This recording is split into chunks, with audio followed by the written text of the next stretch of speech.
So first of all, thank you everyone for joining us. I know it's the last day of the summit and it's almost after lunch. So thank you for coming over, and we were very excited to present on building something that is beyond chatbots. The first inception came over, how can you build chatbots in your applications? But that's not what we're talking about. We are talking about how do you build autonomous insurance applications with Agentic AI framework keeping in mind. I'm Amit Kumar Jha. I'm a field engineering manager at Databricks. I lead a team of delivery solutions architects who are primarily working upon how can you build from POC to production grade architecture. And I'm super thrilled to be joined by Marcela Granados, who is the head of professional services and insurance vertical in financial services. Here's the agenda for today. What are we going to talk about? We'll start with what are the emerging trends in insurance and what we see customers doing in the industry. We'll give a contextual overview of what traditional underwriting is and how the paradigm shift has happened with the inception of Agentic AI. We'll try to give you an example and demo of what a touchless underwriting means and how do you build an application like insurance and underwriting on a platform called as Mosaic AI on Databricks Data Intelligence Platform. And then we'll have a Q&A in the end. Looking forward, and please guys make it interactive and we'll take it from there. Over to you, Marcela. Thank you, Amit. So I would like to start with a quote. This is from the Insurance Journal that says 99% of insurance companies are investing in GenAI, but these off-the-shelf models are really not delivering the value that people were expecting. Now, Agentic AI actually has real value for insurance. This source says that there's about a 20 to 30% cost savings in claims alone. Does anybody want to take a guess on just like why insurance is the top industry within all industries that can see the most value of GenAI? Thank you. Exactly. Unstructured data. That all of the PDF documents, all of the images, the audio, the text, like all of that rich data is what's driving a lot of the why is this technology picking up in insurance more than any other verticals. So this slide is a little bit busy. The other ones are not. But I'll go quick on this because I would love for you guys to take a look at the demo and ask as many questions as possible. But taking a deeper dive on the trends, right? Customer experience, having products, financial services and in insurance, it's becoming a commoditized. Everybody is now, like if you go to InsurTech Connect, there's like hundreds of companies that claim that they can do AI. So now more than ever, the companies that want to stay ahead want to use real-time data, IoT devices, sensors, usage-based insurance, so that the customer understands that if my premium is going up, I can reason as to why that is happening, rather than just like the old way of just like your credit score, that's what's driving things. Fun fact, I'm from Mexico City, so when I came to this country, I had no credit score. So like all of the insurance that I was trying to get was like super high. Like I couldn't even rent an apartment in New York. So that just shows you hopefully a little bit of the landscape, how things have been changing. The second one is underwriting and risk assessment. So my colleague Amit will get into the details later on. Moving on to claims and fraud. I was just asking him about the keynote from Jamie Dimon yesterday. We didn't know what he was going to say, but something that stuck with me was, what he mentioned about him being up at night by cybersecurity. I do think that there's cybersecurity insurance, but like now more than ever, everybody's just like thinking about those bad actors. So as each and every one of you is getting smarter about how to use the technology, there's all of the bad actors that are getting also smarter on how to game the system and submit fraudulent claims and like fake pictures and fake images or videos. So really, really important.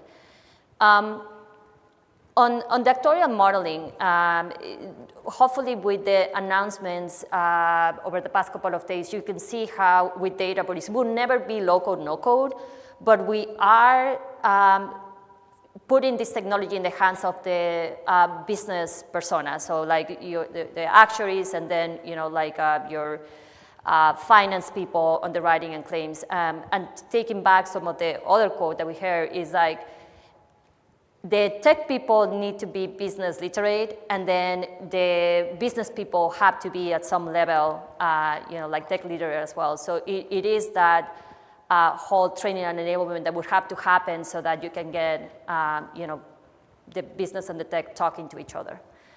Lastly, other than the unstructured data, so thank you for the right answer to the question, the reason why this is so important, and honestly, some of the reasons why we want to just look at a specific industry is like financial services in general, it's very heavily regulated. There are things, I gave you the example of credit score, right? But there are things that you cannot just do in insurance. So it is important to not only take like, oh, Walmart is doing all of these things with GenAI, like the regulators are there to just make sure that the financial crisis and other things that have happened don't happen to you guys. So you need to be very, very careful what you do, and the regulators are there to protect the policyholders. Just taking a little bit on details on use cases that we've seen popular in financial services. The key takeaway is that we don't think that you can just take a whole process and completely automate it. Sometimes people are just like, can I just automate my entire claims process? I may be wrong, but I think you shouldn't do that, right? You should always have your subject matter expert. You should always have your human in the loop. So rather than thinking about use cases from a function perspective, the real question is, what exactly in the workflow is GenAI being used for? So 4 main cases are document questions and answers. So when you look at insurance, right, there's all of the PDF documents. So most of the time you need to run checks on the PDF on what are the terms and conditions, looking at the disclosures and answering the questions on whether or not you have the right coverage, whether or not the claim is covered. So that's the part that can be automated, and that's the part that GenAI can help doing a lot of the Q&A. And our platform has the capabilities to allow you to do that. The second part is something else that resonated with me yesterday is what Dario said about vibe coding, right? So nowadays everybody's talking about like, oh, well, like how cool would it be that I just no longer need to code and I can just like tell a program how to give me the right answer and it's going beyond code completion. So, whether or not your companies are doing something like this, a hot area that we see for GenAI use cases is not only generating, right, because the G in GenAI is obviously generating something, it's not only generating synthetic data, but also giving you, dashboard prompts, giving you the data model, giving you the Genie room questions. And then literally we have one of the solution accelerators that we've been able to build as a team is something called Demo Arigato. That literally in 2 minutes, you just prompt it with like a use case for a specific line of business, and in 2 or 3 minutes, it gives you all of the things that I just described, along with a link to a repository where you can download some of those things. And then last but not least, we heard yesterday about Databricks One, and the idea is dashboards, as we had known them, like they're history, right? Like now the PowerPoints, Excels, like they will probably still be used, but we're talking about more of like an interface where you can look at your applications and you can look at your AI BI dashboards and a lot of the self-service analytics that can happen that as you're trying to just take a deeper dive and just like how is New York doing compared to Connecticut for my auto line of business, you can go seamlessly from one interface to the other, from an AI BI dashboard to a Genie room, and democratize a lot of the, not only the data, but also the insights that you're getting from that.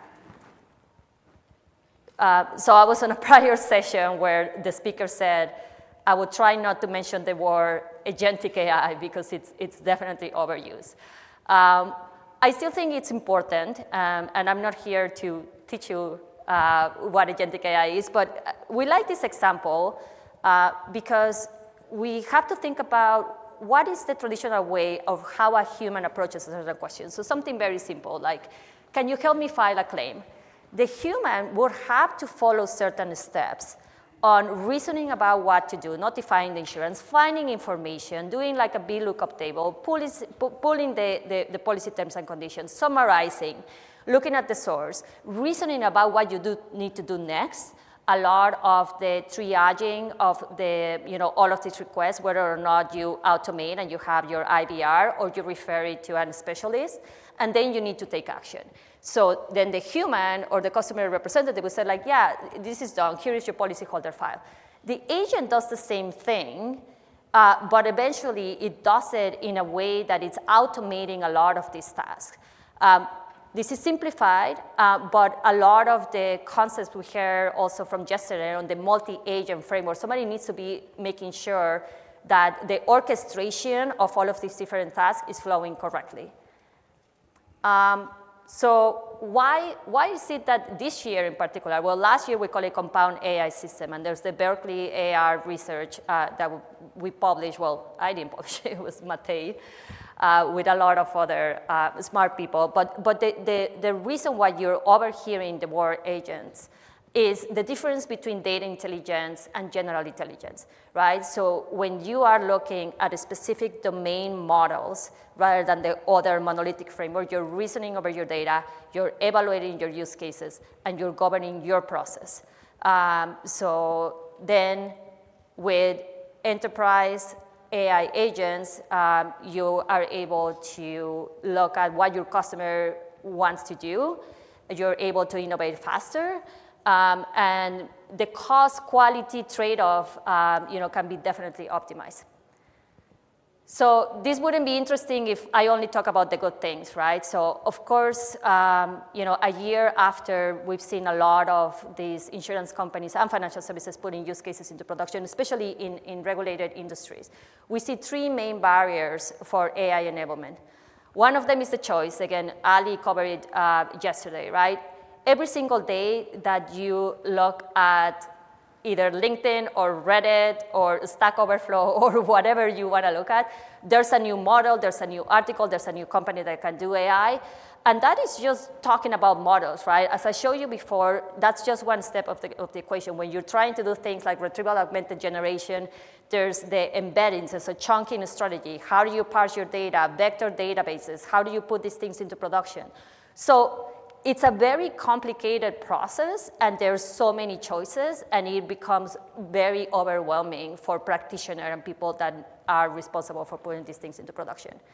The second one is safety. I mentioned cybersecurity and your own data, insurance and financial services in general, a lot of PII data, things that when things go wrong, they can go really, really wrong. I used to work for AIG right after the financial crisis, so like I'm very, very familiar on the repercussions when things are going wrong. And then scale, right? At the end of the day, it's not about a use case. The main difference that we see with companies is like, okay, let's say you want to do something around underwriting. The real ROI becomes when you are taking those reusable patterns and you get all your data in one place, it's governed, it's unified. And now you can have a lot of the reusability across different personas, across different functions. And once you put those models into production, you can be assured that the quality, the safety, a lot of the guardrails that you will need to have on those models are actually working the way that they should.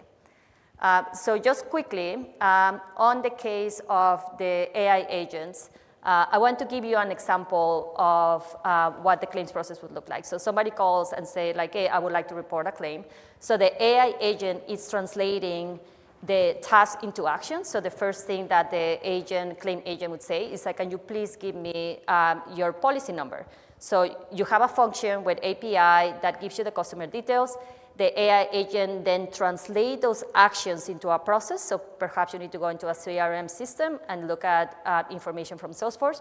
Then you say, yeah, here is my policy number. Can you please ask for a little more information about what happened, right? So that's when you start getting the context. So now you fetch the policy number, you're retrieving the data, and now you go back to your operational system, where it's Guidewire or Duck Creek. You create a claim object.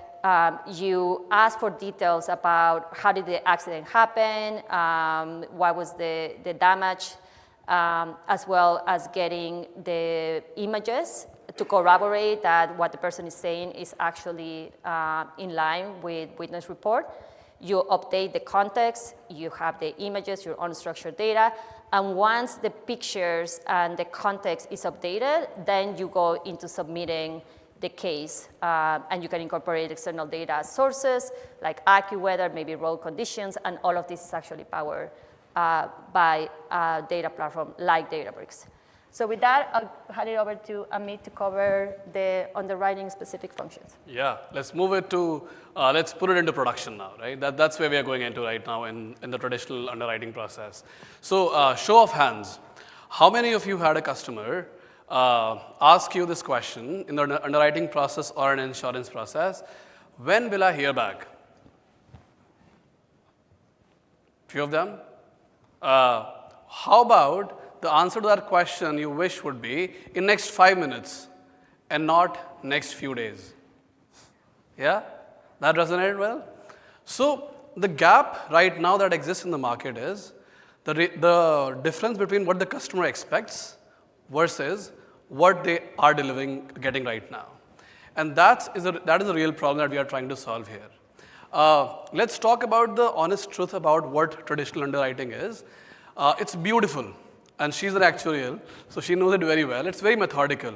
But what is happening is it's killing the customer experience. Let's take an overview of what a traditional underwriting process looks like. A customer submits an application, and it sits back in the queue. A risk assessment agent or an individual assesses the risk in the submission, and then again it sits back in the queue. An underwriter examines the application, it sits back in the queue. A compliance officer checks the application again, and again it sits back in the queue. And God forbid, if there are any medical records available there, it goes again back in the queue. And you see the trend where I'm going here. Every step in this process adds a 24-hour delay. Every exception creates a new bottleneck. And that is the real challenge that underwriting faced. And what were these bottlenecks that led to these bad customer behavior? The first one being, it's a manual dependency process. You have to depend upon data coming from Experian, you have to depend upon data coming from policy, cards, and others. Second, the data we're talking about is all siloed. It's in different disparate systems. And third, it's all sequential. It all happens one after the other and without being contextually aware of it. And lastly, with all of these factors in mind, what happens eventually is not being able to have a deterministic answer of me as an individual and someone else similar profile like me gets two different policy premiums for a particular policy. So what is the problem here? This is what majority of the CFOs and CROs of the companies concerned about. This process takes 5 to 7 days. But the customer expectation here is minutes, not day. But why? Because Uber has taught us that everything needs to be instantaneously. DoorDash gives you a visibility of where your order is. Uber, you can see where your cab is. Then why does getting a health insurance policy or a life insurance policy should be that hard? That's the problem. We'll talk about why, when you use an off-the-shelf model, doesn't really give you any better results than using an AI model. We have a real gap with accuracy when you use off-the-shelf model. The first one is 67% of all the claims that have been processed in the US have multi-variable dependencies. And when you talk about regulatory blind spots, it is even more escalated with insurance. With insurance, really escalates and elevates what the AI limitations are. When we talk about insurance in particular, there are 50 different regulations and requirements for 50 different states.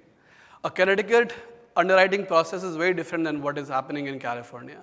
So we need to make sure how we analyze a smoker who is smoking for 15 years versus someone in California who is not. We have how would you evaluate the premiums on that, right? So we are with this indeterministic answer, we are putting a financial health of an individual at risk. And this creates what I call a perfect storm. Generic AI limitation colliding with insurance complexity. But then when we talk about what is the solution, and as overused the word is, let's talk about agentic AI and how this can help you solve this complicated insurance problem. So we saw how the initial traditional underwriting process looked like. But in the world of agentic AI, what happens is an input, for example, an image uploaded by the customer, a form submitted on a insurer's website, or a PDF uploaded, it triggers a network of autonomous specialized agents which coordinate with each other and as well as they learn from each other. And the most important thing of an agent is it has to take autonomous decisions. So you're giving agents the credibility that they can connect with different data sources and also take immediately decision.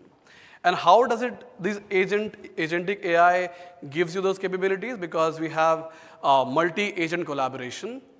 Think of this as your best underwriter, best compliance officer, best policy decision maker, working together in symphony to provide you the best results. Second, context aware. When we talk about agentic AI, every agent is contextually aware of what the previous agent is doing, and this is how it continuously learns. Every decision that it makes, every successful prediction, every failed decision is continuously fed into the system, and it actually makes sure that it is learned from the previous interaction of the customer. And lastly, it's not about, as Marcela said, it's not about removing human from the loop. What agentic AI in this business process application provides you is it eliminates the need for underwriter doing a mundane routine activity, and they can do more sophisticated, more nuanced use cases and give away the time back to the company and focus more upon key strategic initiatives. So now, with agentic AI in equation, you are moving from weeks to minutes, from being reactive to being more proactive, and you are not just identifying what you can do, you also are defining how you can achieve this. The critical piece that the most companies miss is you cannot just build intelligent AI applications on unintelligent data, right? So two fundamental transformation needs to happen in all industries and all organizations. The first being data being democratized for all individuals, and AI being infused in all the products that you use. An amalgamation of these two things together will make a momentous impact on your customers as well as how you do in terms of your employee productivity or how your organization scales to different users and different industries. This is the complete stack what Databricks provides, the data intelligence platform, and this is how we make it real. So Mosaic AI gives you an entire suite of application, example AI Bricks that we just launched yesterday, you can build agent with a couple of clicks of button, upload a document and your agent is ready. You have Lake Flow, which orchestrate all the complex workflows in your organization. Unity Catalog will make sure your data is governed, all your structured, unstructured, and semi-structured. And lastly, AI BI is for your business users such that the reporting is not just one way, it's also you can go and drill down and ask questions in natural language. And it's all built on open format, the Lakehouse format which supports all Delta, Iceberg, and Parquet formats. So now, enough of talking. What does touchless underwriting means? So we understood that, hey, traditional underwriting is complicated, it takes weeks, we want to move to minutes, we need to make sure the customer is really happy. How can we achieve this? So 4 specialized autonomous agents. The first one specializes on data intake and ingestion. Think of it a master agent who just does this work day in and day out and masters on this particular intake process. Second agent, it works upon sophisticated risk modeling, a compliance officer, your underwriting process, the actuarial models, works on this particular agent. It's built for that. And third, compliance validation. You want to make sure that every policy that is being generated, every premium that is being calculated is according to the given laws of the particular state, not being very generic in nature. And lastly, a policy premium specialist that can give quotes to the customers very quickly and very effectively. So now from the previous process that you saw, which was very linear, it's now moving from document submission, agents collaboration, instant decision making, and then the code getting finally delivered to the customer. What we have seen working with customers, that once you apply agentic AI solution in your workflows, it cuts down the manual time by 95%.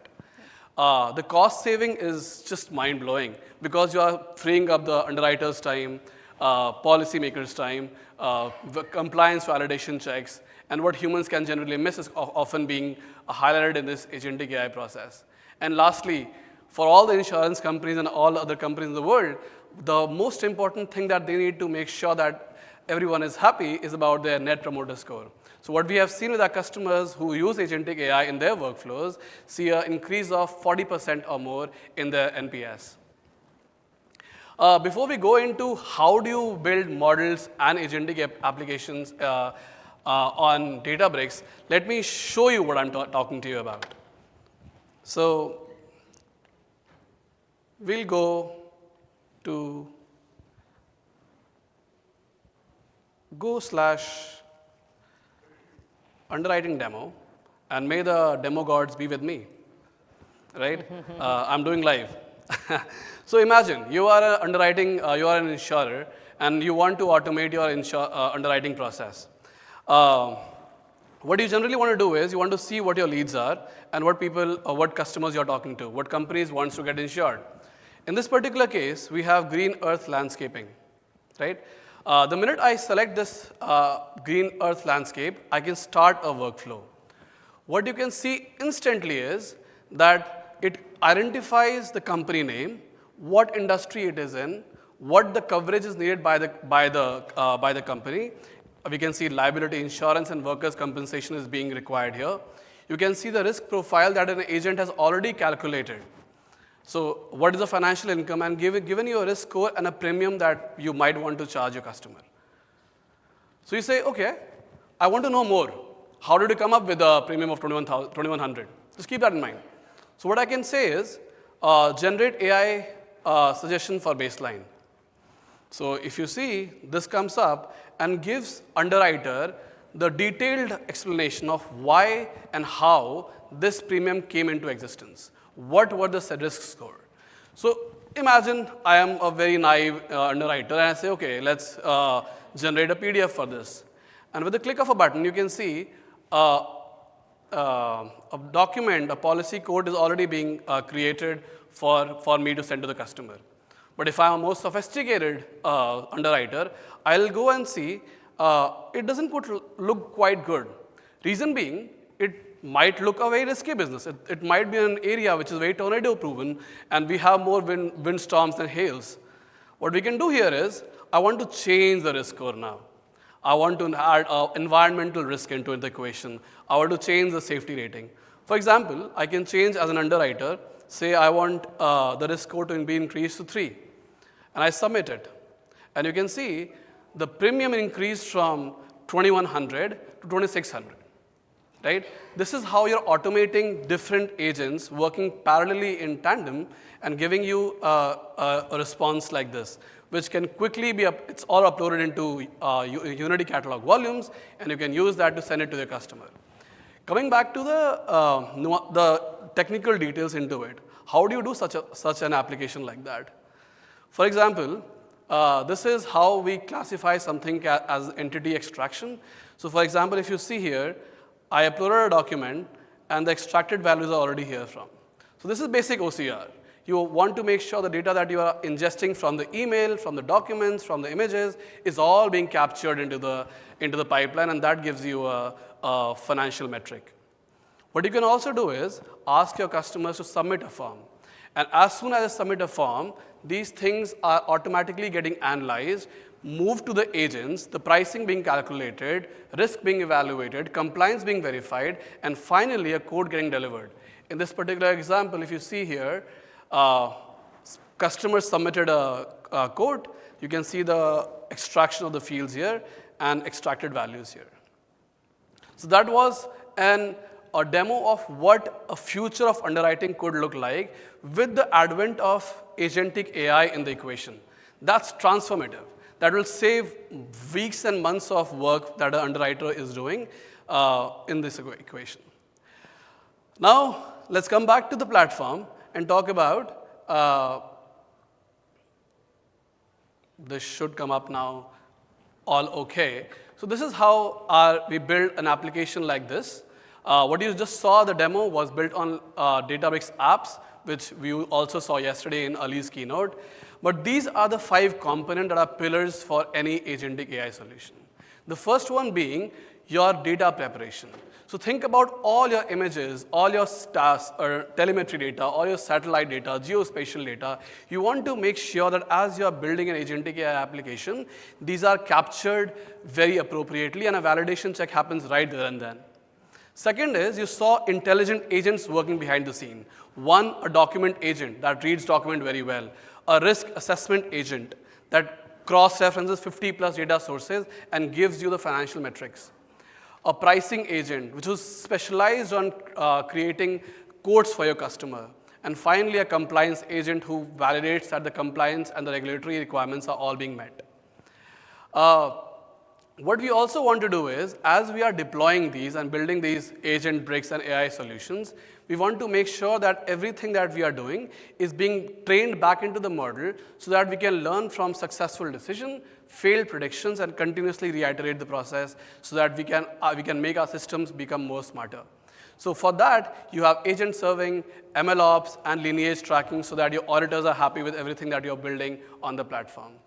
And finally, no agentic AI solution is good if you're not able to identify the measuring stick.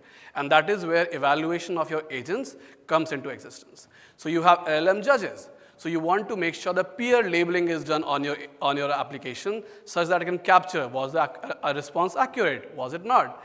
AI guardrails finally will enable to prevent bias in your model. And then governance layer at the bottom will make sure that everything that you are doing is doing responsibly. There are rate limit sets into the equation, which means no one is overusing or overspending your AI applications. Finally, this is how you democratize data for your employees, for your customers, and for everyone. So you can see there's an assistant baked into the product that can help employees become more productive in how to write agentic AI codes. When I was at JP Morgan, I used to hate writing comments on my code. You can use now metadata and assistant to create those comments, do those unit testing and integration testing directly onto the IDEs, right? You have now universal search that can help data discoverability better because Unity catalog is the nervous center of our equation. And then AI BI, which can help business users see dashboards and work upon the decision making. AI BI Genie is a part of AI BI ecosystem, which helps you use natural language to go drill more deeper into your equation and solve answers. At the very last of it, this is touchless underwriting in a nutshell. You have dynamic risk score, which with millions of data points in the equation. You have GenAI, an LLM-powered multi-agent framework involved that can be used to determine what your policy premium should look like. And in the industry like insurance, managing risk is super important, right? And then finally, now with the advent of unstructured data and getting those into the equation, that makes your insurance industry more susceptible to getting more accuracy in your models. This is one of the dashboards that we created. Huge thanks to Anandita and Stephen who helped build this demo for us. This is the demo I just showed you. A few key takeaways from this session. This is what I want you to think about as you go back to your organization. This is an example in the insurance how agentic AI can help you automate and reimagine your workflows. Now, as you go back into your organization, think of a problem that takes majority of the time and is very routine activity. Can we make sure that we can involve agentic AI applications to make sure that our employees are more productive, our customers are more happy, and in all a sense, our organizations are doing and pushing the boundaries of AI?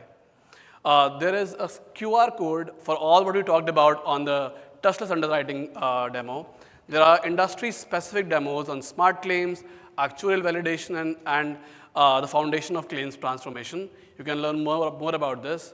But with that, ladies and gentlemen, we would like to open the floor for questions. And we want to answer that. Yeah, no, if people can come to the mic. Yes. If you have Any questions? Would love to answer.